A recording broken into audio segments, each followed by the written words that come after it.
The views and opinions expressed on Think and Grow with Vette Green does not reflect the views of Charm City Direct TV Network. Some language, videos, and content may not be suitable for young viewers. Viewer discretion is advised. What's going on, everybody? Thank you so much for joining another episode of Think and Grow with Vette Green. Today's topic is so very important. Today is January 11th, which is National Human Trafficking Awareness Day. This is a topic that I thought was so important because it's something that is not talked about often. It's something that is happening every day here in the U.S. Here in the U.S., it is estimated that 15 to 50,000 people are trafficked every year. And with COVID, we don't know if those numbers have rose or not. Today, I am so happy to bring to you author, motivational speaker, corporate attorney, Dr. Mary Kaye Holmes. Come on in the room, Dr. Holmes. Thank you so very much for joining. I feel so honored. You are someone that I look up to. You stretched me to join your book. You stretched me to a place where I wasn't ready, but God sent you to me right on time because he had given me he told me to be obedient by the end of the year. And lo and behold, I came into a clubhouse room and you were in there and you said you were looking for 5 people to join this project that you were doing, Outlive the Labels. And you picked me and I was so happy. And I said, oh my God, like God, you answers right on time and you stretched me. So thank you so much. Welcome to Think and Grow with Vette Green. So let everybody know who you are and what you stand for. I love seeing everything that you're doing out there. You're definitely an advocate. You're definitely someone that people should be trying to tap into. If you're looking for someone that, tell everybody who you are. Well, first of all, thank you so much for having me. It is truly an honor, and I'm always so appreciative every time I get the opportunity to share my story and who I am, because I'm all about spreading hope. That's my mission in life, is to spread hope and to let people know that you can outlive labels. Absolutely. You can outlive limitations. You can outlive lies. You can outlive limiting beliefs. All of those L's, turn them into wins. And I'm someone who just likes to live out my purpose and help other people find their purpose as well. That's why I do collaborative book projects like Outlive the Labels, where I bring in other co-authors, because there is so much healing and so much power in sharing your story.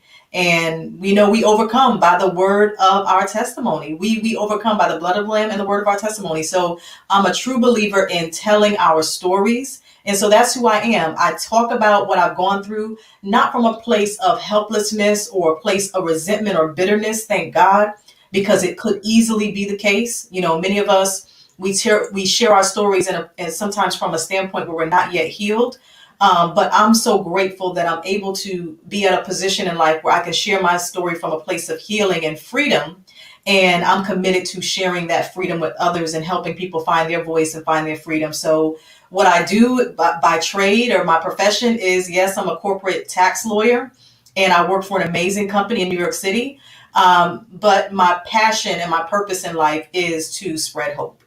And you definitely do that. And you're very, very supportive. So thank you for that, because I was sleeping on myself. And when I got that email, I'm like, oh my God, thank you, God. You are definitely very, very supportive. So if anyone is looking for some help or would like to outlive the label of what you believe you are, definitely tap into Dr. Mary Kay Holmes. So I'm reading your book, Trapped in Plain Sight, and I'm always so amazed at how authentic and just you told your story, you told your truths, all of it, and you were so courageous in doing that. So walk me down this healing process. What made you decide to put your story out there? Because I see you out on social media, and I know that you truly are coming from your heart, and it's so authentic. So what made you want to put your story out there? Well, I had initially told my story by writing my first memoir, Stripped, A Journey from Rejection to Redemption. And I told it in a time when I didn't know that what I had gone through was human trafficking. And that is a key problem that goes on in so many people's lives and in society today, is that sometimes human trafficking is under-identified and misidentified, misdiagnosed. And so even though I met my trafficker at the age of 14, I didn't know what it was until I was 38 years old. And I was trafficked twice by two different men, and I didn't know what it was in either case. And so I decided I need to write Trapped in Plain Sight to tell my story again from the standpoint of understanding that this is what it was. It's exposing an ugly truth, and also being able to provide resources and information and awareness about what those signs were that I didn't pick up on back then, that my family didn't pick up on, that others who were surrounding me didn't realize were the signs of human trafficking. And so I wrote the story with the goal in mind to not only spread the awareness through the sharing of my story, but to shed light on what human trafficking looks like in the ways where it doesn't get depicted in the media. What are some of the ways that don't get media exposure? What are some of the human trafficking scenarios that exist right under our nose, right in plain sight, that we call everything else but human trafficking? And because of that, traffickers go free and people are victimized. And unfortunately, many of our young Black girls are blamed, and they're looked at as grown fast. They're looked at as being rebellious. They're looked at as being too grown for their age, or whatever you want to put on the, putting the onus on the child or the young girls. And we know it can happen to young boys too. But speaking specifically from my point of view as a young woman, as a child, I was often blamed. And even to this day, I know there are many people who know my story and know what happened to me, but they still struggle with seeing it as human trafficking. They still struggle, and I can hear it. I can hear the voices. Like I don't have to even be around the people to even know what some of the conversations are like. I know that some of the conversations are, that wasn't human trafficking. She could have left at any time. Mm-hmm. But unfortunately, what many people fail to realize is that you don't have to be in physical bondage. You don't have to be in chains in someone's basement to be trafficked. You can be chained up in your mind. Manipulation, coercion, control, abuse, all of those things can keep you bound and trapped, even if you are free to go at any time. So that's why I wrote the book. Talk to us about the signs.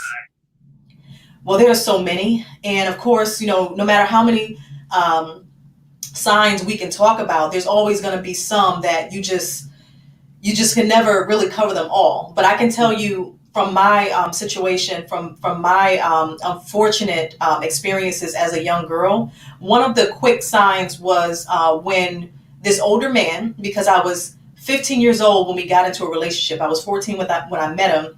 So at 15 years old, he was 36.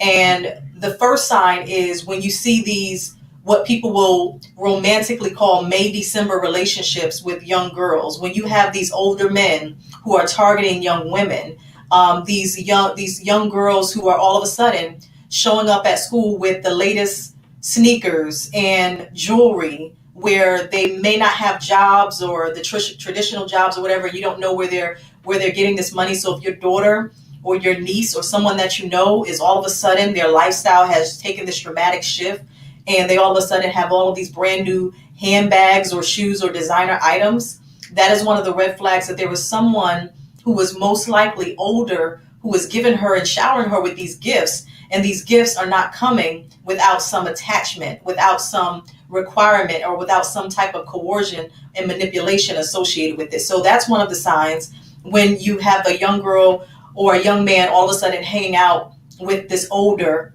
person. So that's one of the clear signs. Another one was when for example, for me, the first situation when I was being human trafficked, I was being forced into a criminal lifestyle. And so at first, I thought this is what you do. So when you look at the Lil' Kims and the Foxy Browns, when I was growing up, in the songs, it was promoted or encouraged that you were this ride or die chick, and you were supposed to hide keys for your man or transport weight for your man. And somehow this was glamorized and glorified. And so as a young girl, I would travel into New York City and take kilos of cocaine and hide it in my backpack. And it was my job to get it over state lines. And so there were some times where I was gone for days at a time. So if all of a sudden, this young woman or this young man their patterns start to change and they're away a lot, they're not home a lot, there's someone that they're with, but you don't know who they are. You can't meet their friends, or, they're being very elusive all of a sudden. So that's another clear sign. Another sign is when you can see the control and the manipulation that is starting to happen. So the person might not be physically abused, but there might be some signs of intimidation there, where all of a sudden the person becomes more, they become they withdraw, and they start to become isolated from all of their friends and their family and their support system. Because manipulators, traffickers, people who control others, they will isolate you from everyone that you know and love. Anyone who can spot those signs, they might try to interrupt those relationships and keep you away from anyone who can help you. And so if this young girl or this young boy all of a sudden starts to sever ties with everyone that they've been connected to, if all of a sudden they become, extremely, they become so isolated. That's the word I want to use. If they start to isolate themselves, especially to an extreme level, that's a sign that someone is behind that. Someone is trying to interfere with those connections and those relationships. And they, if they don't want to talk to anybody or open up. And so all of those things are some of the signs. And like I said, we can never really discuss them all, but from my experience, those are some that really stood out for me. Is it in your experience that they target certain individuals? Absolutely. Oh my goodness. I'm so glad you said that. See, manipulators and people who want to control others or that prey on young kids, they look for certain behaviors. There's a certain type that they will prey upon. There's a certain type of child that they know they can get into their head. So these are young girls or young boys who already have behavior issues sometimes, or who have gone through adverse childhood experiences like childhood molestation or other types of trauma. For me, by the time I met my trafficker, I had already been molested by an older relative. I had already attempted suicide. And thank God, of course, I survived, but the depression was still there. So I had low self-esteem. So people who have low self-esteem, people who have all of these kind of mental health issues going on, they're more vulnerable. If you don't have a close relationship with your parents or other loved ones or an older relative that you can trust, when you are kind of isolated and left alone to your own devices, so to speak, as a young teenager or a young child, you are more vulnerable to someone who would come in and appear to be the savior, so to speak. So there is a type, and especially young girls who are dissatisfied with their home life, young girls who are in poverty. That is a prime example of vulnerability, because traffickers will often come with this hope of a better life to rescue you from the projects, to rescue you from this life of poverty, to get you off of welfare. You won't have to use the EBT card anymore. Now you don't have to shop at the secondhand. You don't have to go to the Goodwill to buy your clothes. Now you can shop for designer clothes. And those things can lure you into the traps of those who are manipulative and controlling. So those are some of the characteristics of people that can be more easily trafficked. That's what bothered me so much about R. Kelly, being that he was a Black male and he knew a lot of these young girls' situation. And in their eyes, he was saving them from the poverty that many of them were facing every single day. You have someone that lives in low income place, they say the ghetto. I don't like to say the ghetto. $10,000 is a lot of money. And the way he was preying on these young women, it really broke my heart. And he himself allegedly was also molested. What were your thoughts when you saw what was going on with R. Kelly? What were you, because his music, there were many children, I'm sure, probably even watching today, made from 12 play. What were your thoughts on R. Kelly? Oh yeah, that broke my heart. And many people watching it, and understandably so, were triggered when they watched that, because I think a lot of people realize, like, wow, this is what happened to me. And for many years, as we know, things that he has been doing had been swept under the rug. When I was a kid, it was no secret about him and Aaliyah. It was no secret. It was so glossed over, and it was so normalized because she was being perceived as being more mature for her age. But when you think about the 15-year-olds that you know, when you think about the 15-year-old girls that you know, think about their babies. The problem is, because she was an entertainer, she was perceived as being more adult. And that is a problem even with our Black young girls in general. There's this whole thing about the adultification of Black girls. And unfortunately, especially in the entertainment industry, when these record companies put them in these outfits, think about it. Sexualized. Yes, over sexualized. Now we know that Aaliyah, she would dress, in the Tommy Hilfiger and had the tomboyish thing, but she would have the sports bra with her stomach out and have the sexy side swoop. And, it was very alluring and sensual. And so you got her laying on top of the car in the videos and moving in certain ways. Would you want your 15-year-old? Absolutely not. But 15, you're right, Shamika. Yeah. And so when you look at what they do in the media, it filters over into society and what we think normal life is supposed to be like. So think back to when Foxy Brown did her first video, or first major video, with Jay-Z. And she's in the bikini and she's talking about carrying, hiding cocaine for him and doing all of these illicit drug activity, like all the things she was rapping about. I can't remember verbatim what her lyrics were, but if the song came on, I could probably rap along with it, unfortunately. But both of us. But think about it. This girl, when she wrote those lyrics, when she was signed to Def Jam, when Jay-Z put her on, 16 years old in this. And then it was, of course, I'm not going to go into so much detail because a lot of it was speculation, but we do know how old she was. Absolutely. But how she was portrayed in that video as an adult, bragging about doing criminal things that we know. If we think about the 15 and 16-year-old girls that we know now, there's no way that their brains are fully developed to understand the full ramifications and long-term consequences of their actions. So if you have a man who's a grown man that has this young girl rapping like that in his video, what does that tell us as young girls when we're that age?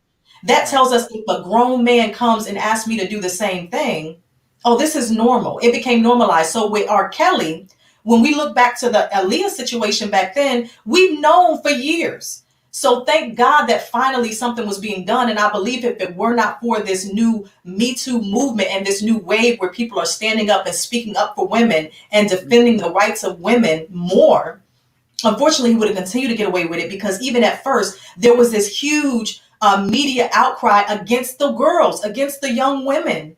Like, oh, you knew what you were getting into, or where were Yep. the parents?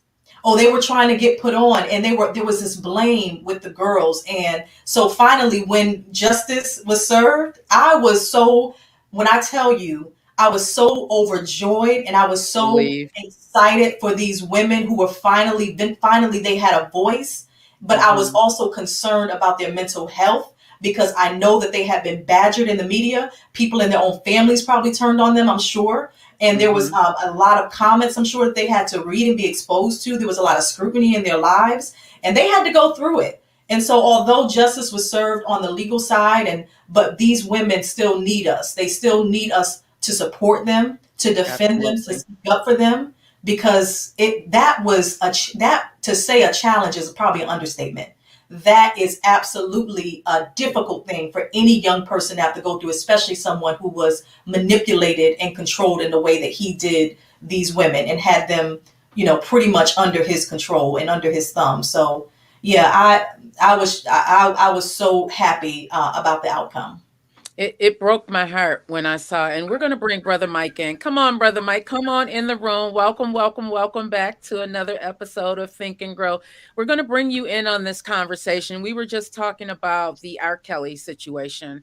For me, I was relieved, and I was also embarrassed, because prior to him going to trial, I still had his playlist. I still had his music on my phone, and I'm looking at my daughters, and I'm looking at myself, and I'm like, how could I think like this? In my head, I had normalized it, as if, because they were black girls, we should have known better, in my head, because this is how I grew up.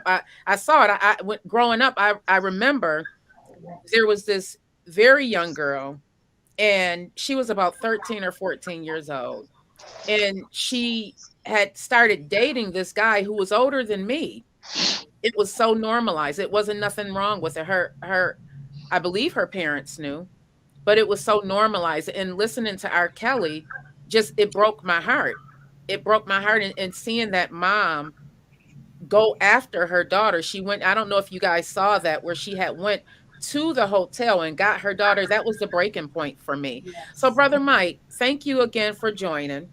I know you've had some experience working with children who have been trafficked, and when we had our conversation, you saw it on the other side, where, and there's this thing called Stockholm syndrome, where they have people trapped in their minds as if they can't leave. Like Mary Kay had mentioned, it's not that they're shackled, it's in here that they're shackled. So talk to us about your experience dealing with children who have been trafficked. Mm. Wow, I've been with y'all for the last 20 minutes. I was definitely very heavily impacted by Sister Mary Kay's trials, tribulations, her testimony. And there's a whole lot of things that's floating around in my head, and I hope that by the end of our dialogue with each other tonight, that we don't just leave it with the trauma, the normalization of how we have become not only victims but predators, taking advantage of one another. I hope that we will speak to somewhat of how the system that we have been raised up under, or not raised up under, depending upon how you look at it, that has separated our families.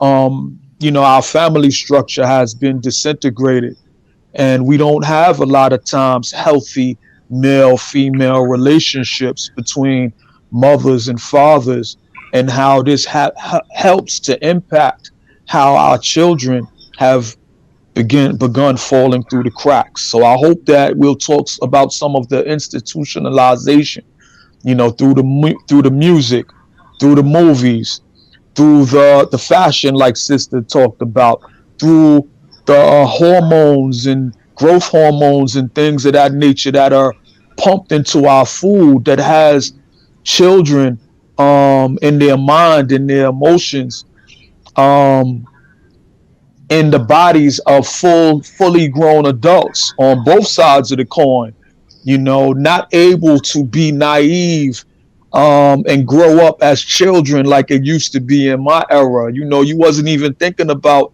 sex and things of that nature until you was in your mid-teens or maybe upper teens, damn near getting ready to go into your 20s. You wasn't thinking about um, doing things and participating in things like that.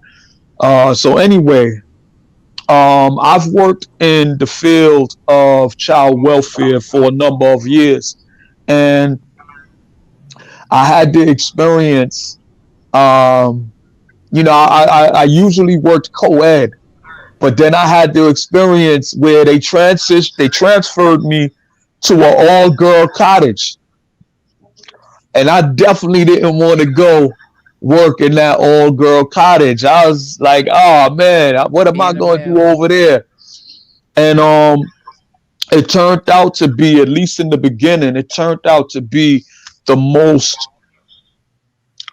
rewarding period of me working with young people, where I felt that I really was making a difference when I began to work with those young girls. I was working with girls who had been taken out of their home. They were in what is known as non-secure detention. They were in trouble in various stages, and a lot of them were participating in, what the sisters describing, relationships with older men and guys in general, um, where they didn't have a lot of self-love and faith in themselves, to where they felt that it was normalized, like you said.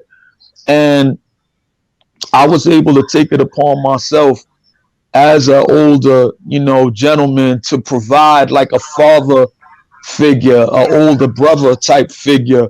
And I took it as my responsibility to strive to show these young ladies that all men are not out to take advantage of you, and also to strive to talk to them from a man's perspective, of how important it was that they make the effort to protect themselves from being taken advantage. And and while I was working with them in non-secure detention, I was working also in a male group home.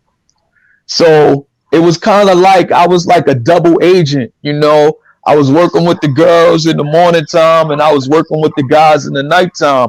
Mm-hmm. And I bore witness to how a lot of the guys in the group home, who were a few years older than them, how they had normalized a habit and a culture where it was like they had a vendetta of hatred, Mm. that they were visiting upon young females. I mean, these dudes was like really destroying girls' reputations and taking advantage, and doing all of these, and just It ruining their happens a lot. relationships. It happens a lot when you come from broken homes, because we Yeah, feel broken inside. So we're looking for love. That's what yeah, happens. We're looking for love. We're looking for support. And unfortunately, a lot of times we turn to the streets, and that's what happens. I yeah, believe that's another way that a lot of people become victims to human trafficking, because they're looking for someone to love them. And when you yeah. don't have that support at home, you're going to go to the first one that shows you any type of compassion, any type of love. Is that what you found as well, Mary Kay? Yeah, absolutely. Because Mm-hmm. what I thought in that time, because I was so broken and damaged by those adverse childhood experiences, like the molestation and Mm-hmm. like the rejection that I experienced among my family members, I felt like Mm-hmm. I didn't fit in. Like being told that, I was adopted, even though I wasn't, but I was the only one without a dad in my life. Mm-hmm. My sisters and my brother, they had a father figure, they had their fathers. I was the only one without a father. So I was teased for that.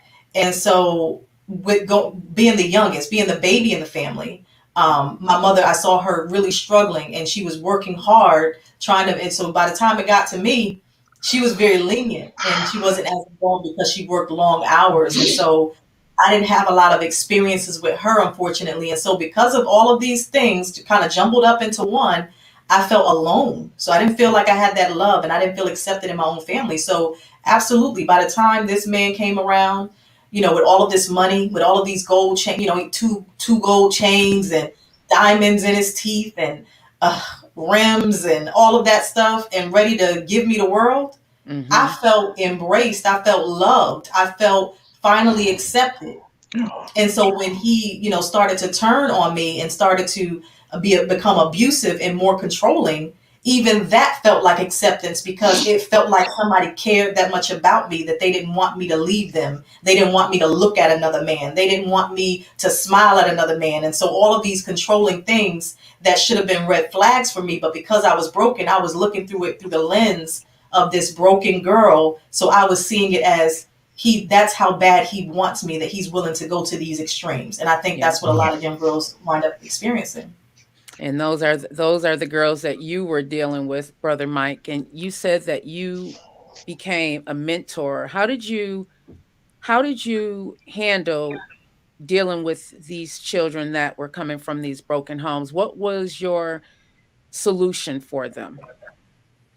I mean, you just have to, speak to them with gut level honesty, and you have to, affirm how important, their lives actually are, how important their futures are, and challenge them to see themselves in that light, So I know that I can, speak in a long, round way, trying to cover all bases. So I wanted to finish, I wasn't able to, when I was working with the older dudes. I desperately tried, to talk to these dudes about how wrong it was for them to be taking advantage of the girls that they were taking advantage of, and destroying their relationships with their parents, destroying their reputations in the neighborhood. A guy can, unfortunately, in society, can have as many girls as he wants to have, and his stock rises with each conquest. But when a woman or a young girl has a number of partners and what have you, her stock, unfortunately lowers, and she's called all types of names and things of that nature. So I couldn't get to the young dudes. They didn't care. I would say, yo, what if this was happening to your mom? Or what if this was happening to your sister? They didn't care. I wasn't getting through to them.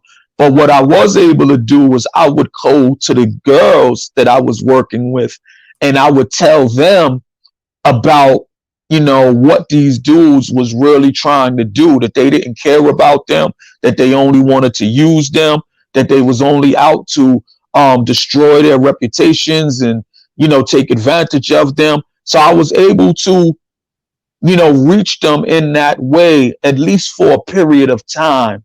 I would just, tell them, go to school. I would tell them, leave that alone for now. I would tell them, definitely protect yourself. You don't want no children at this time in your life. And, a lot of them would listen to me. They took the approach that I was, coming to them with as an older brother or as a father figure. A lot of them really, took advantage of that. And I'm still in contact. This is going back like 15 years. There are some success stories where a lot of them were able to go on, get their education, go to school, go to college. Some of them have families now and are married, so I think it was very important work, and it needs to continue. It does. I agree. And that's why it's so important that we have people like yourself, Brother Mike, and Dr. Mary Kay Holmes, who are out here advocating for the children, who are out here making sure that there's awareness brought to what's going on, because this is something that is done seemingly under our noses. A lot of people don't talk about it, and it's not identified as human trafficking, which it is. There's people in our neighborhoods that are sexualized and taken advantage of, and there's nothing being done about it because it's normalized so much, especially in the Black community. It's so normalized. We have to protect our children. We have to stop looking at children as if they're fast. A lot of times I found that when young girls are overly sexualized, it's because they have been taken advantage of. Many of them have already been molested. Many of them have been molested, and they try to reach out, but no one believes them because they're called fast. They're called grown. I remember growing up and looking at young girls and, oh, she's grown. No, she's not grown. Something's going on with that child. And now that I'm realizing it's not that they were acting out, it's that they were trying to get attention because there's something going on with them.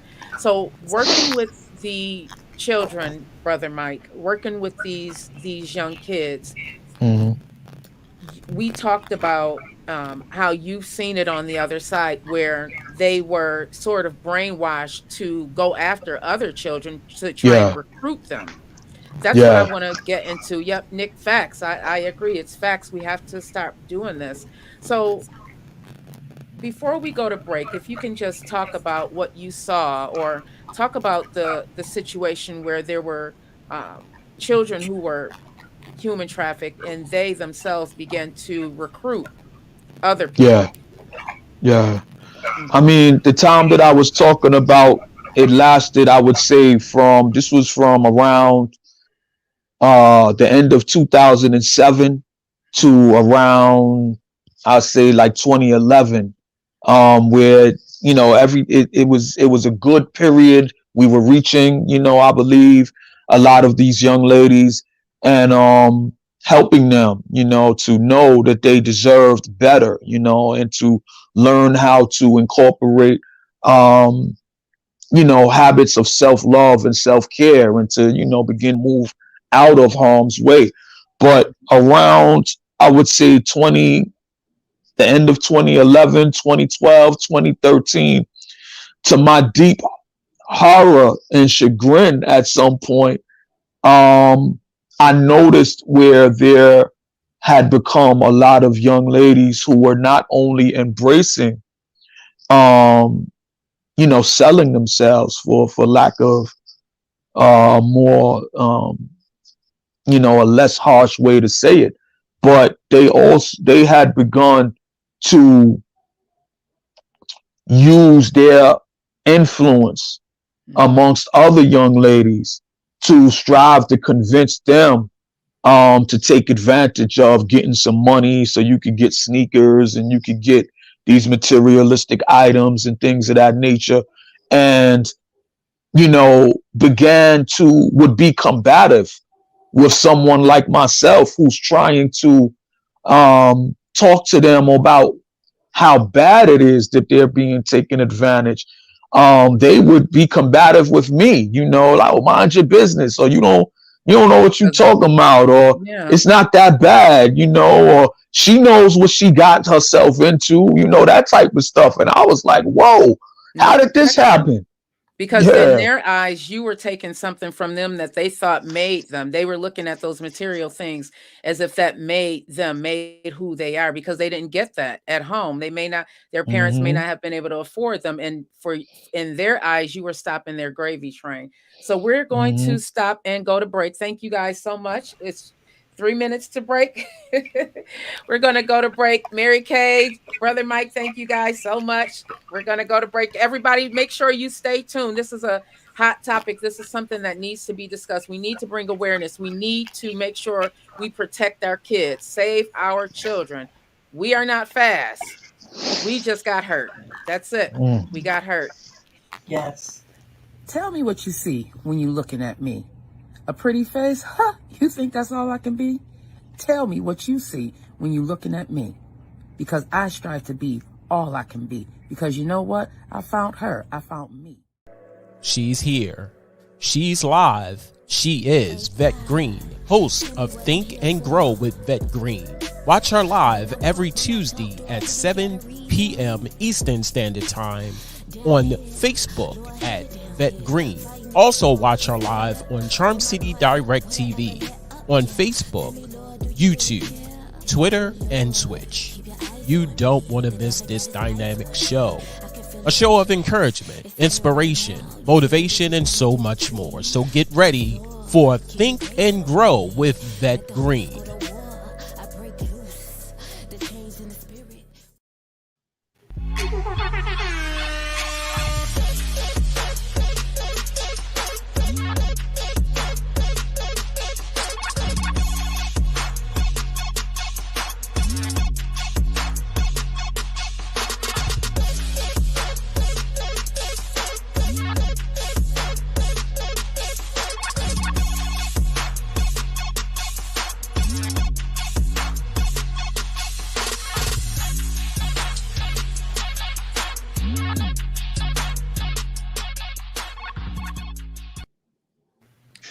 Thank you guys. Thank you guys. Welcome, welcome, welcome, welcome back to another episode of Think and Grow.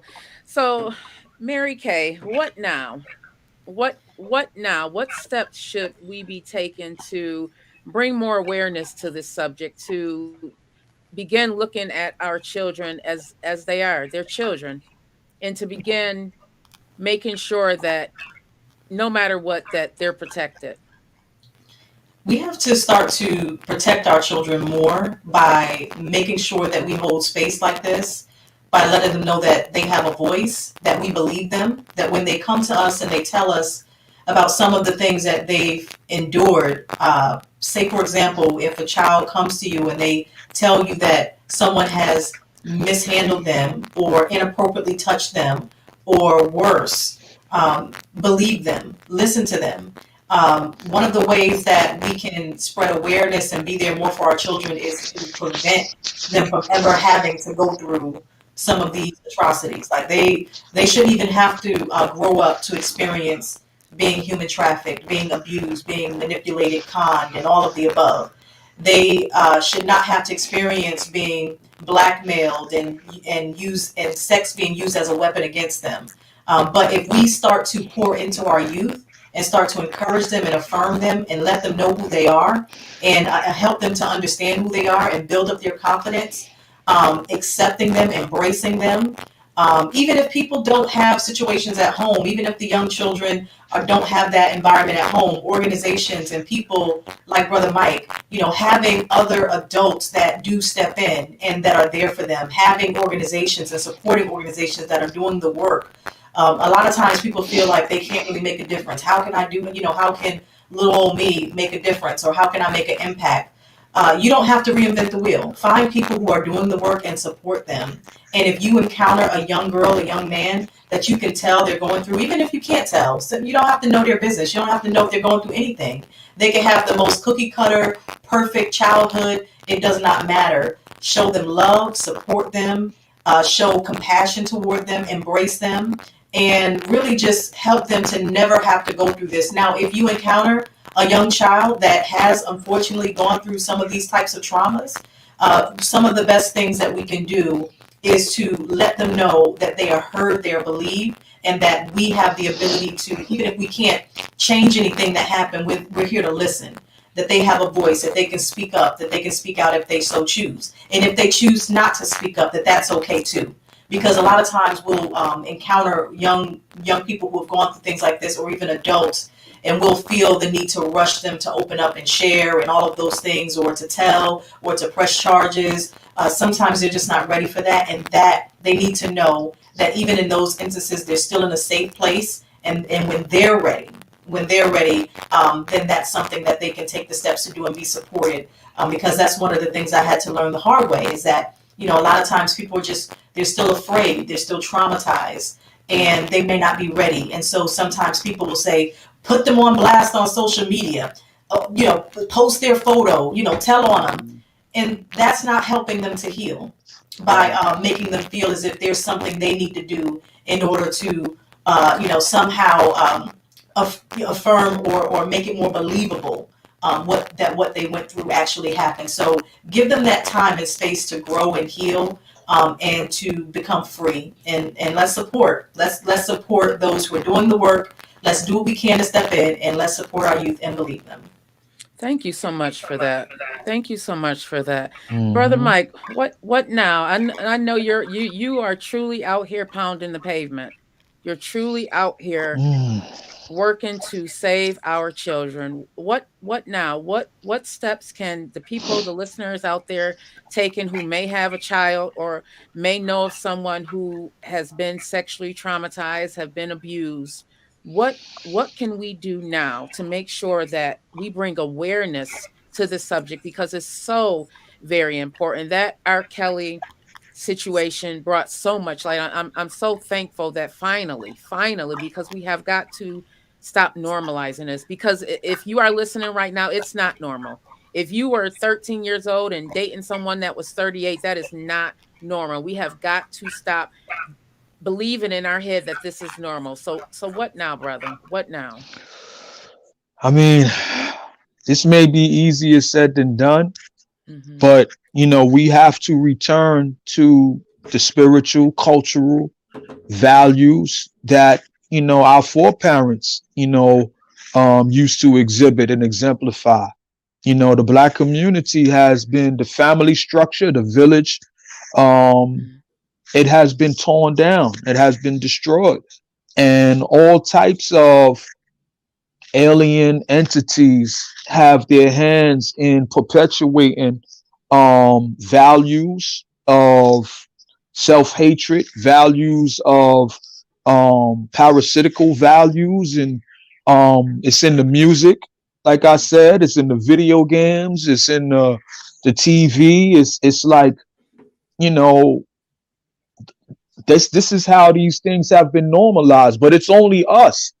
you know you're not going to have any music that's produced, and specifically targeted towards the Jewish community or the Italian community or other communities. You're not going to have these things. They're not going to allow it to be done. It's only when it comes to us that you could have all of this music. And uh how many gangster movies do we need out at the Right. same time? I mean, like, so our dysfunction, our chaos, our self-hatred, it has been monetized, Hmm. for other people and even amongst ourselves to a degree, you Yep. know. And you're gonna need people, I feel like, who have a spiritual connection, who have a strong cultural outlook, of self-love, of unity, of the responsibility of us to come together so that we can um, bring harmony and balance to the way we get along with one another. We're going to need black men, to take it upon themselves to begin to strive to heal from those low-minded, low vibration Hmm. mindsets that we've been raised upon. We got to start looking at our women and our young girls like these is the mothers of our future, and we're going to have to begin to take ourselves through a process to where we start to reassert our presence in the family structure and in the communities again, to join on with our strong, black sisters, so to speak, and we can't wait We have to for do it now. we just gotta, I'm here, I'm here, put me in, coach, and begin to continue to have these discussions. And I know in the era of, this pandemic that we're going through, is harder and harder for us to come together face to face, but we're gonna have to, have conversations like this and have forums and have get-togethers, utilizing again the churches, the mosques, the community centers, any and every forum that we can use to try to call people back together so that we can support one another, to rebuild the village so that we can be who we need to be through the grace and for the glory of God. We got to get it done. Absolutely. That's a great segue. We're going to bring in Corley. Come on in, sis. Come on in, Queen. Thank you so much for joining. Mary Hello. Kay, go ahead. Brother Malik, Thank you. hey. I'm so glad finally you can turn it that way. The camera This that way? way. Yep. There you go, sis. There you go, sis.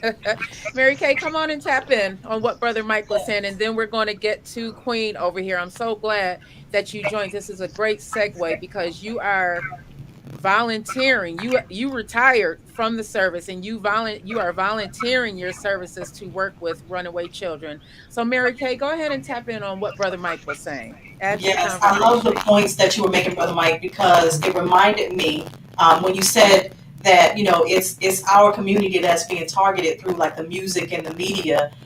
It reminded me of like when I was a kid. I remember when Britney Spears was on the cover of Rolling Stone with the phone to her ear and her shirt tied up, and there was this huge media outcry to you know cancel, well, they weren't using the word back then, cancel Rolling Stone magazine, and there was this huge outcry because she was just 17 years old. And there was all of this, even to this day, there's still all of this support for Britney Spears, like this protective nature that society has with this white woman. And when she was a young white girl, there was this protective nature that society had when it came to the music industry over sexualizing her. But Foxy Brown was the same age. Yep. Nobody was crying out for Foxy Brown. Nobody was saying don't over sexualize her.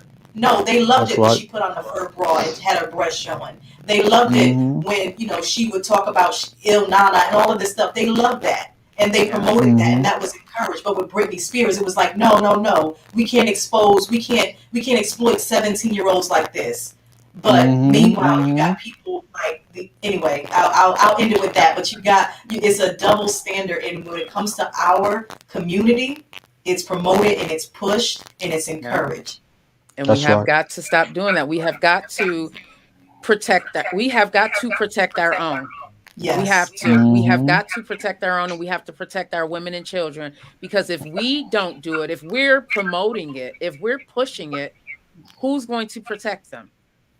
And Right. this is a great segue. Welcome, Queen, to the platform. I'm so glad that you were finally able to join us. Thank you so much for all that you're doing, because you did not have to do that. You retired, but you Yes. decided to go and make sure that you can help protect our children. So your volunteer job is to help runaway children. So talk to us. Tell the platform about who you are and what it is that you're doing with the Dash program. Okay. The Hmm. DASH program, the acronym is Developing Adolescent Strengthens Homes. So what we do, we work with the court system. Unfortunately, the kids that we get are already in the court system. They've already been locked up. So the court orders them into this program.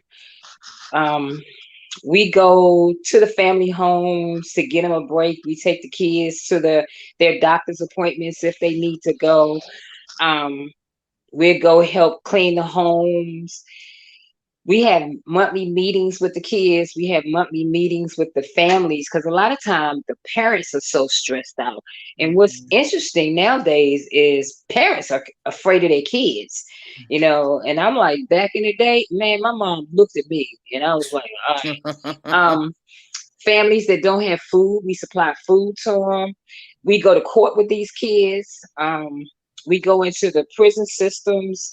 The juvie in Charlotte it would make you cry if you go in there. It is full. I mean, it's those kids are sleeping on the floor. It is just horrible. But that's what's happening in Charlotte. We also, like, for those that want to go to church, we have the mentors. We have male mentors. I'm the only female mentor. We have we have a psychiatrist that joined on deck today. We have social workers. We have sociologists.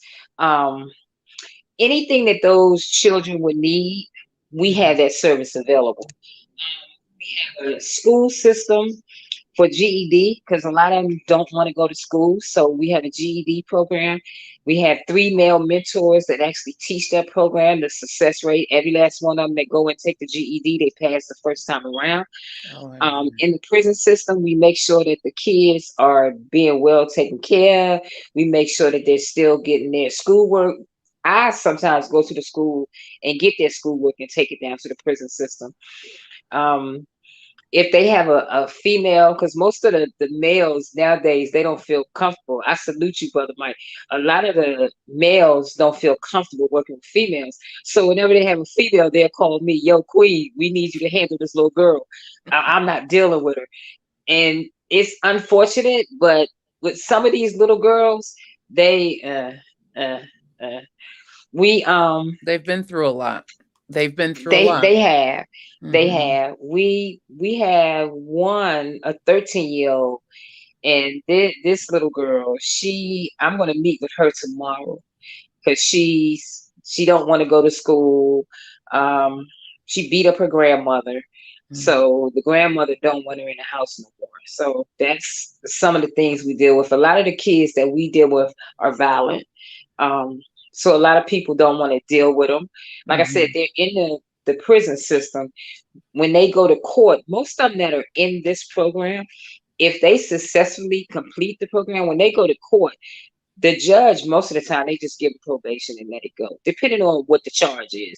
Now, most of the kids in this program got gun charges. It's like guns are running rapid among our kids. We don't really see a lot of sexual, so to speak. Ours is violence. These kids are robbing people. We had one we just lost. He just turned 15 years old. He decided he was going to go try to carjack a guy, and the guy shot him, so he died. Yeah. We do dinners once a month where we pick the kids up. We take them to a location and we feed them. Most of them, kids like pizza. So we give them pizza. We take them skating. We take them paintballing. We take them to the trampoline. We just do things to get them out the house so the parents could have a break.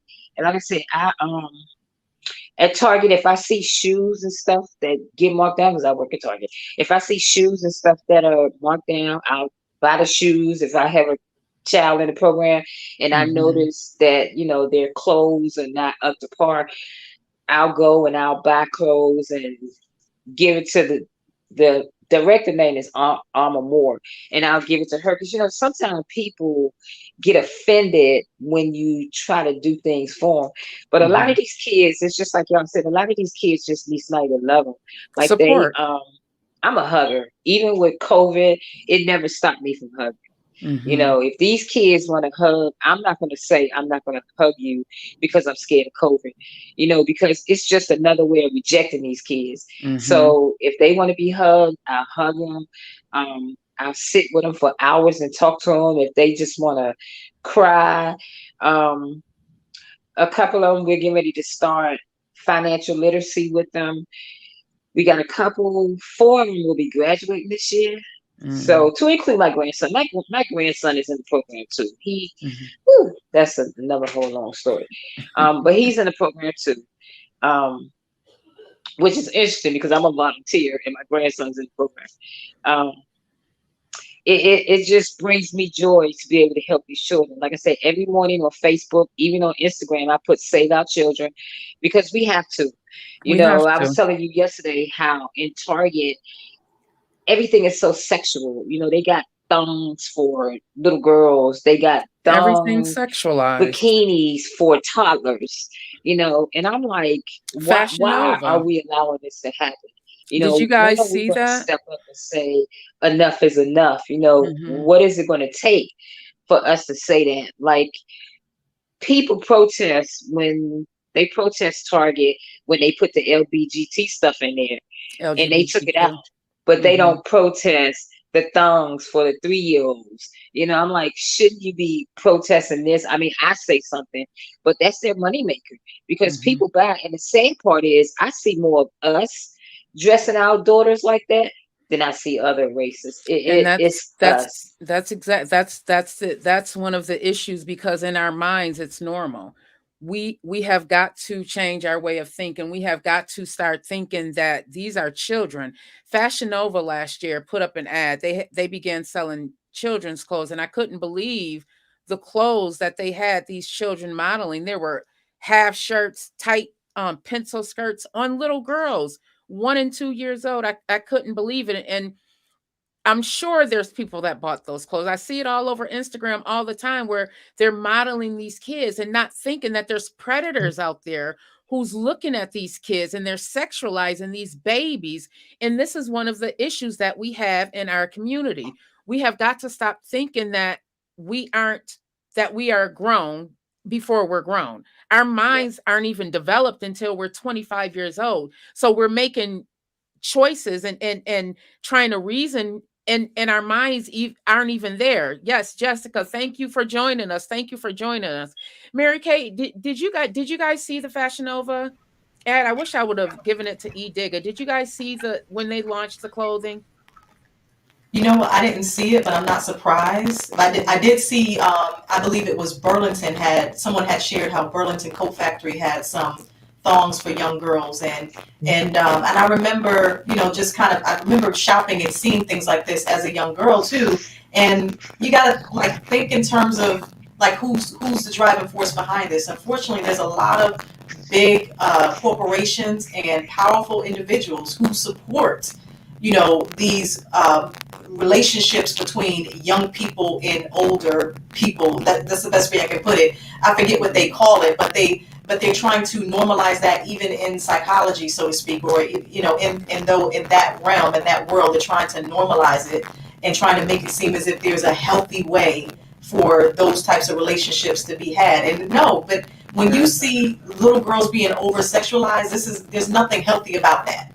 And when you see videos being shared by mothers and fathers of their little girls twerking. And dancing with their butt in the air, and they're dressing them in this hypersexual way, that's not cute. That's putting them, it's like bait, putting them out as bait for predators. And I can even imagine that some of these sales that are being, some of the sales of the thongs for little girls and things like that, there might be predators out there or perverts who are buying it because it's something that they like, or they want to hold on to because it fuels their desire for young girls. So, it's sad. It's very, very sad. Let little girls be little girls. Let them enjoy their childhood and their innocence. Like, there's no reason for them to dress with low cut, pants on and tight pants and heels at a young age and lipstick and big earrings. There's no reason for that. Yeah, let them be children. Let them be children. Brother Mike, working with these young children, you and Queen, what is it that you see the most of when you're dealing with these kids? Because they're coming from broken homes. Many of their parents may have been broken themselves, and that's why it continues. It's like a curse that's going to continue until someone breaks it. What is it that you see the most of? Yes, let our children be children. Yeah. Well, as you know, sis, that I keep my finger on this pulse right here. Blame versus responsibility. Again, the responsibility is ours, but the blame, let us not forget that our leadership has been killed, slandered, exiled, imprisoned. Let us not forget that crack cocaine was allowed to flood into the inner city neighborhoods, destroying the last vestiges of the Black village, the last vestiges of when parents still stuck together and looked out for each other's interests.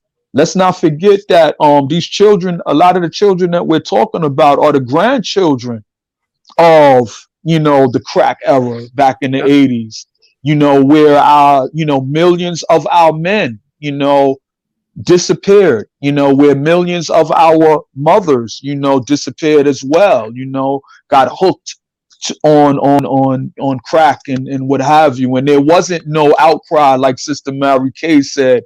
We got to treat those who are drug addicted therapeutically, like they do with the opioid crisis that has hit white America. We got to we got to help them. This is a sickness. You know, when it came to the introduction of crack into the inner city ghettos, and you had people turning and getting hooked on crack, there wasn't no therapeutic mindset on we got to help them. You know, a lot of our children, you know, flooded the foster homes and group homes, you know, and didn't come up in stable households. So then when you have some who say things like it starts in the home, you know, a lot of times in the inner cities, people are not in stable homes where there's a mother and a father.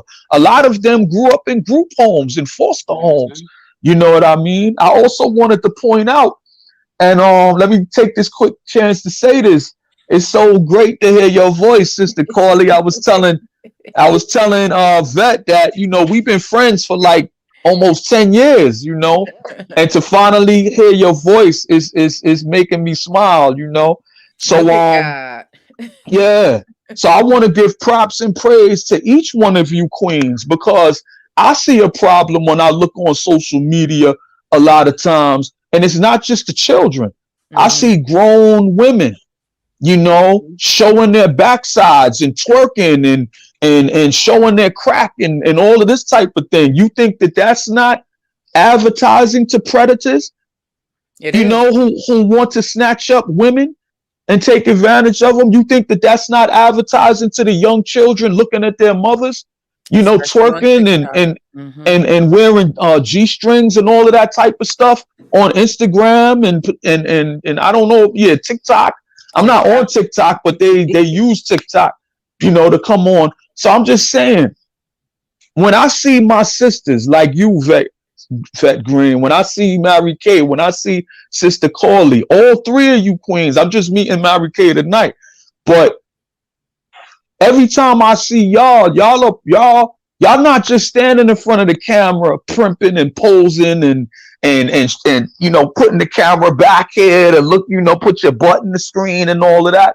And I don't want it to sound like I'm ridiculing and judging and shaming. I'm just assessing a bad situation. So I'm not trying to ridicule and shame the sisters who feel that that's all they have to offer. But a lot of times when I see a queen come and I see the camera, I be praying. I be like, please say something. Please represent yourself from your heart, from your mind, from your soul. I'd be like, please. And a lot of times, more often than not, you know, you have another one of, you know, our sisters who it's been normalized, like we've been saying tonight, that the only thing that you have to offer is your physicality. You know, so a lot of these things, a lot of these things have to be confronted, and they have to be confronted with understanding that comes from a knowledge of how they were created. It has to be confronted with a spiritual point of view, where you see, you know, the validity and the worth of these sisters, you know what I mean? And you want to connect with them on that level. I agree. Queen, I'm so grateful that you are out here doing the work that many people aren't able to do. I don't know many people that would come out of retirement and volunteer to help children who are coming from these broken homes, who are coming from places where they may not have ever been told, I love you. I salute you for that, because that is something that we need more of. We have got to take care of ourselves. Tell me what drives you to do that. Help the listeners understand how a woman who served time, well, not served time, she served her country and then decided to come out of retirement, because this is the program that you're working with. The DASH program is a solution to help children so they aren't trafficked. Would you agree, Mary Kaye, Brother Mike? We need more programs like that. We need more people like you guys to assist us in this fight, because it is a fight. It's a fight for our children's future. I look at the state of what this world looks like right now, and I the other day I was on Facebook and I saw a reel of a little girl. She couldn't have been no more than 4 or 5 years old, and her mom. They were both twerking, and the mom couldn't have been no more than maybe 22, 23 years old. And it hurt my heart because in my head, I'm thinking, she thinks that this is normal for her to do. And what she's doing is she's broadcasting her daughter out here. There's people, there's predators that's going to be watching these things. There's predators that's on social media right now looking for things like this. So, Queen, help me, help the listeners understand how you could go into a field knowing that you're going to be dealing with a lot of brokenness. Well, during 20 years in the Marine Corps, I was always the type of person that everybody came to. I'm a people's person, so I love helping people. I also work with seniors too. That's a whole different other story, because seniors are, I mean, the amount of senior abuse cases in Charlotte will make you cry also. So I do work with seniors too. But I love working with the kids because you can develop the kids. You can develop those young minds. You have to do it in a way where you don't feel like you're forcing them to do something. They have to want to do it. Some of the kids in the program, they really want to do well. And those are the ones that I like working with. Even the ones that feel like they don't want to be in the program, they just come because the judge tell them that they have to come. Eventually, we could break them down. We can get to the point where they say she cares. And I just want those kids to feel that somebody care. You know, like I said, a lot of them, when we meet during the week, I hug them. The first thing we do is hug. Any of them that, like, some of them don't want to be hugged. So you got to get to know these kids. Some of them don't want to be hugged. So we'll bump fists or we'll do whatever it is that they feel comfortable doing. But for the most part, I like hugging every last one of those kids and just let them know that somebody cares. Because a lot of these kids feel that people don't care. Yeah. They feel that their parents don't care. They feel that their teachers don't care. They just feel like they're alone in this world. So I want to give them a place to come where they can find peace. You know, even if we just, they say I'm trying to turn everybody into a vegan, which I'm not. But, you know, I took a couple of them to a vegan restaurant. They was like, this is actually good. You know, so doing something different with them to let them know that you got to be able to have an open mind. You know, just don't think in a box. Don't even think there's a box. You know, expand the things that you do. A lot of these kids feel that, well, I can't do anything. And see, we don't push college because a lot of these kids are not college material. So where we lead them to is trade school. And we actually have a program with Salvation Army where they could go to trade school for free. The Salvation Army. So my grandson will be going as an auto mechanic, and they got another guy that's going as a AC mechanic. So we give these kids options, you know, because a lot of them's like, I don't want to go to college. I said, you don't have to go to college. Yeah, college isn't for everybody. Is for people that want to go to college, but you could go to a trade school, learn the trade, and then open your own business. So we give them avenues like that, or tell them stuff like you could open up a t-shirt business, or you could sell lemonade, or you could get out here and sell water. So just giving those kids an avenue or somebody that'll sit down and just listen to them. Support. You know, that makes me happy. That to see a child smile, that feel that they don't have a reason to smile, that makes me happy. I agree. Mary Kaye, what can we do? What should the listeners out there be doing right now so that we can try and end this human trafficking, so that if they see a young girl in a car, or they know of someone in their neighborhood that's, you know, young and they're being finessed by an older man, what steps can they take? And we don't want to push these children away. We want to provide them with the support that they need.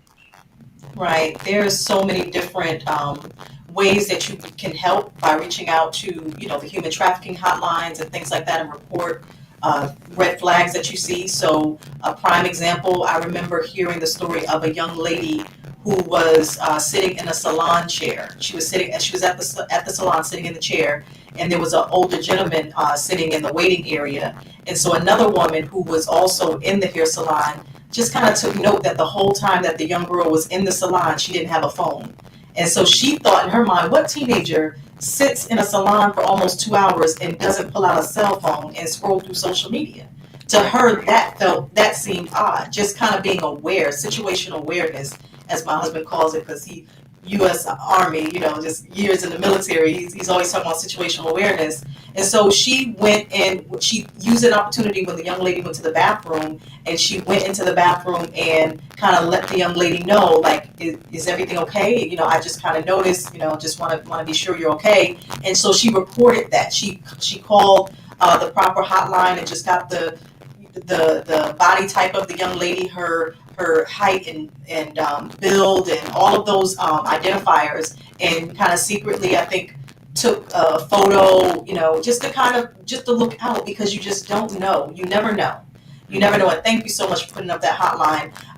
And so you just never know when you can save a life. I know of someone else who just kind of saw a situation in the mall where they noticed a young girl who just kind of looked scared, and she was with an older gentleman, and this little girl just looked scared, and she's, to this day, she wondered, whether she should have said something.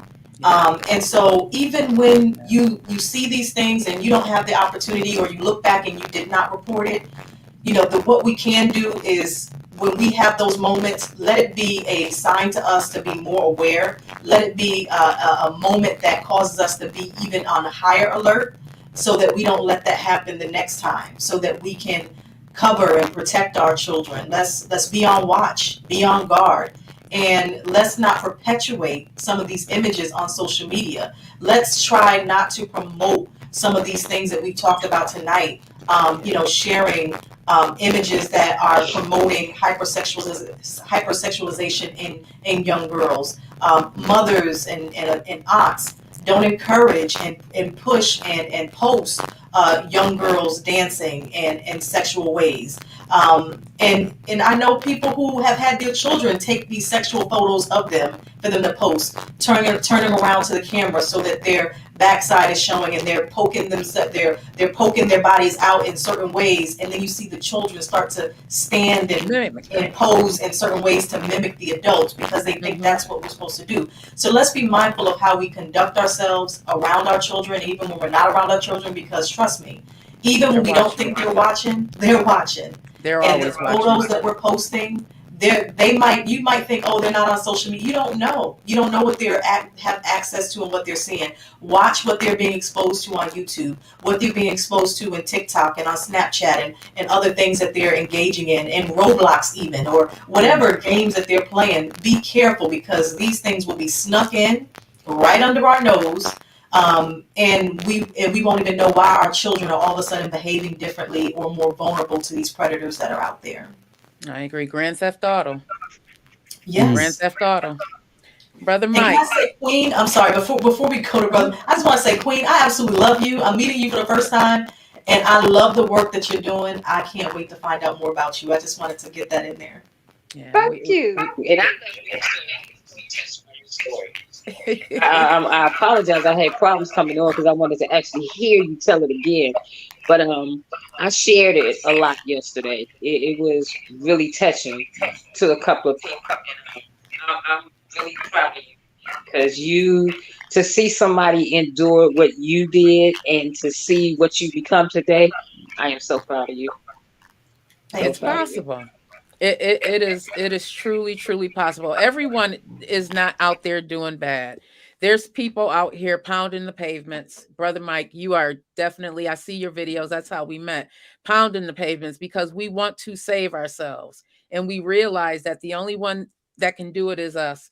We've asked for help and it's not coming. We have to do it ourselves. We have to do the work. Brother Mike, you are definitely out there doing the work. You're not only working with these kids, but you're also voicing your concerns and bringing awareness to topics that a lot of people have not opened their eyes to. It truly begins in our mind. When we can start looking at ourselves as our true selves, the people that God made us to be, then we will be able to move much differently. I'm praying that one day I'll be able to see that. I don't want to see another video of a little girl twerking. I don't want to hear about another R. Kelly. I don't want to hear about another Me Too movement. It has to stop. Brother Mike, what now? What can the listeners do to bring awareness to this situation and to help our children? Because our children truly are our future. What can the listeners do now?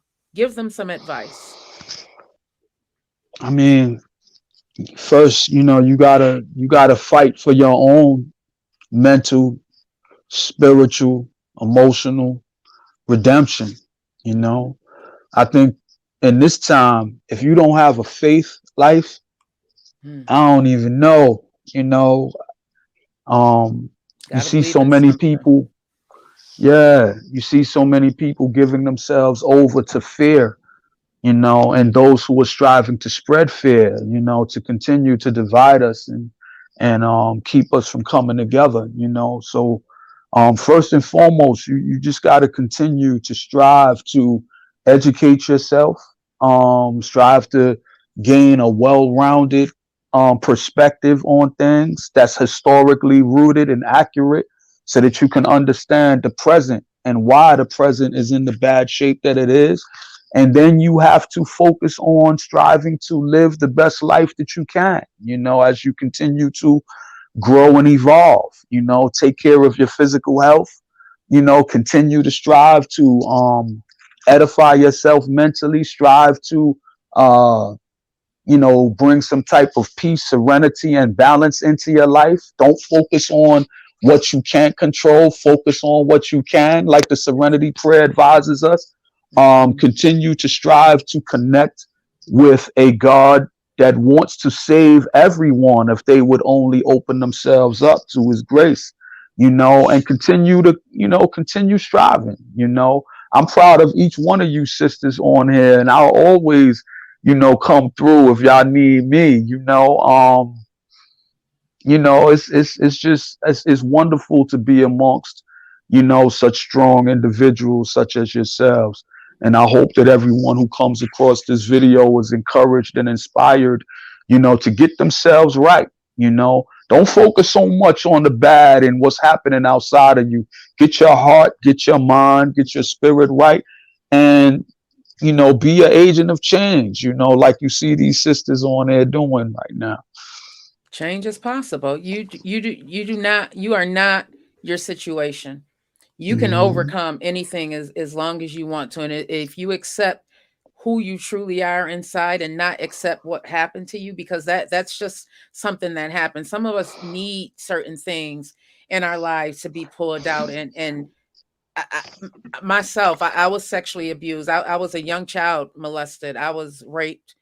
And I realized that I didn't want to become a victim anymore. I lived in that victim state for a very long time, and it caused me to be angry. It caused me to lash out at myself, disrespect myself. And I want anyone that's listening to know that you are not your situation. Regardless of what you went through, if you are watching this video right now, that means you still have a chance.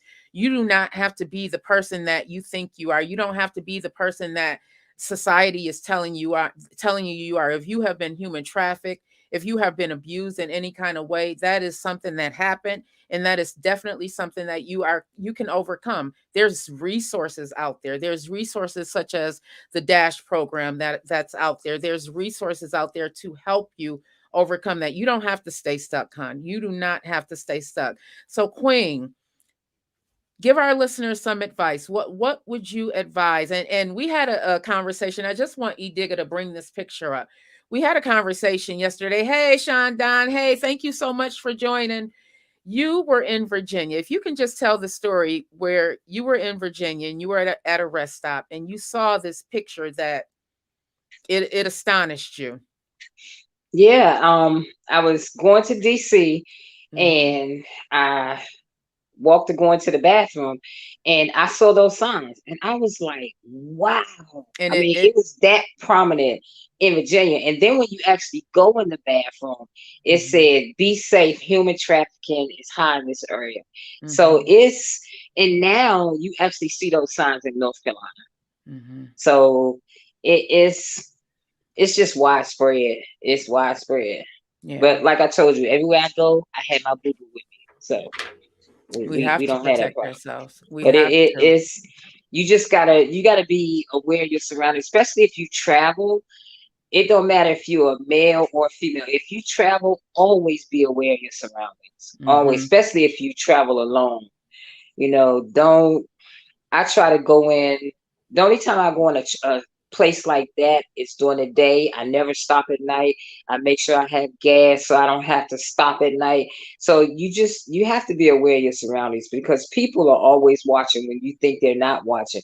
We Mm-hmm. had a couple of weeks ago, a little girl was standing at the bus stop and a white van came by and they tried to snatch the little girl up, but it just so happened that a guy was across the street getting ready to walk his daughter to the bus stop and he saw the incident and he was able to save that little girl. So they're getting so blatant that these kids standing out here waiting on the bus to go to school, they're snatching them up for the bus stop. Yeah. So one thing I do, I walk every morning and it's a couple of kids that catch the bus at 5:30. We stand out there and make sure they get on their bus because their parents, I don't know what their parents are thinking. So we stand out there and we make sure those kids get on that bus. Yeah. And it's like Brother Malik said, it takes a village. A lot of people say, well, I don't have no kids, but all of them are our kids. So go that extra mile. It's not going to hurt you. It's like everybody want to turn blind eye. Nobody want to talk about human trafficking. I mean, Mm-hmm. nobody want to talk about people coming up missing. Here in Charlotte, the Uber drivers where young girls were getting in the Uber cars and they were kidnapping them. It really got crazy in Charlotte for a little while until we Yeah. got a new police chief. So it kind of mellowed out a little bit. So you just got to be aware of your surroundings. Stay positive. I love Brother Malik. He every morning, well, not lately, he hasn't been doing it, but he always give me a motivating video to start my day. Or if he don't put it in my inbox, I'll see it on Instagram. So you got to do whatever it takes to keep you motivated and don't let yourself, like a lot of people are empaths. I'm not. I don't let myself be sucked into other people's pain Mm, because I found that I was hurting and it was making me sick. And I'm yeah. like, I can't help you if I'm sick. So I've learned how to be compassionate without saying, oh my God, I can't take this. And you got to protect your energy. Always Mm-hmm. protect your energy. Mm-hmm. You could be compassionate, but protect your energy. And especially in the line of work that you and Brother Mike do, you can't absorb all of that energy. You can be compassionate, like you said, but you have to also make sure that you're filled up because you're dealing with so many children who are coming from places that you yourself wouldn't want to be in, situations that you yourself wouldn't be in. I remember before we end, we're going to end in a couple of minutes. I worked in a group home, and before we worked with the children, we had to read their files. And my youngest child was 5 years old, and before he was even 5 years old, he had experienced so much sexual abuse. It just broke my heart, and I realized then I couldn't work. I had to do it another way. I couldn't. I'm too much of an empath. I couldn't do that. I was absorbing it too much. So before we end, I just want to highlight Mary Kay's book, Trapped in. Oh my God, Trapped in Plain Sight. This. Pick up the book, you guys. Pick up the book. We have got to bring awareness to this very serious issue. Trapped in Plain Sight. Please pick up the book. Read because it happens more often than you may believe. You yourself may have been human trafficked and you thought that it was just you being out there being fast, but you have to we have to bring awareness to this. So thank you guys so much for joining us. I really appreciate you so very much. Thank you, Mary Kay. Thank you, Brother Mike. Thank you, Queen. Thank you, E Digger. I got the baddest producer. Thank you, Shamika. Thank you, everybody. Yes, you can reach Mary Kay at marykholmes.com. She is phenomenal. If you guys are looking to outlive those labels that they have tried to place on you, make sure you hit her up. Mary Kay, tell us what you have going on right now before we end. Absolutely, thank you for that. And this was absolutely phenomenal. I love everyone's input today. So what I have going on is writing more books, but one of the major projects is I started a organization called the HALO campaign, which is Human Trafficking Advocacy and Learning Opportunities. And so we are about to launch next month an actual school. It's going to be called the Mary Kay Holmes School of Entrepreneurship. And the students are all gender-based violence and human trafficking survivors in Malawi, Africa. And the first cohort of women have done an amazing job. They have learned skills where they have now become self-sufficient, and now they're going to have their own building to be able to work out of and to become even more empowered. So we're doing a lot of great things with survivors over there. And here back at home, we do a lot of work in our community through our nonprofit organization. So that's one of the things, one of the major projects we're doing now. We'll be going back over to Malawi in March to do the ribbon cutting of the actual school. So other than that, writing more books, be on the lookout. If you desire to be an author and tell your story, I'm about to put out another book, Survivor, which is 20 courageous women who live to tell the story. So if you desire to tell your story, you can be a co-author in this book, and you can just reach out to me at marykholmes.com or find me on all social media at Hear Mary Speak. So thank you so much, Vette, for this amazing opportunity. And how can if someone wants to donate, how can we donate? You can go to marykholmes.com /foundation. So marykholmes.com /foundation. And if you go there, you'll see a donor box where you can give a recurring gift every month, or you can give a one-time donation of any amount. So marykholmes.com /foundation. Thank you so much. I appreciate all of you guys for joining us. Thank you guys. You guys, if you guys are looking for someone that's really doing the work, you see it right here. These people are actually doing the work. We need more of this. We have to save ourselves, you guys. We have got to stop looking for someone to save us. We have got to save ourselves. Thank you guys so much. Thank you, E-Dig. I got the best producer in the world. Charm City Direct TV Network. You guys, if you're looking for a network, if you're ready to launch a podcast, hit my producer up. He's the bomb and he's so supportive. Thank you guys. I love you, love you, love you. Love you more. Love you too, sis. What's going on, you guys? Thank you so much for joining me on Think and Grow with Vette Green. I hope you enjoyed what you heard today, and I hope that you come on back. Go ahead and follow me on YouTube at Think and Grow with Vette Green, Instagram, Vette Green, and of course, Facebook, Vette Green. Come back, tell somebody about this podcast. They may need what you got today. Come on back, make sure you subscribe.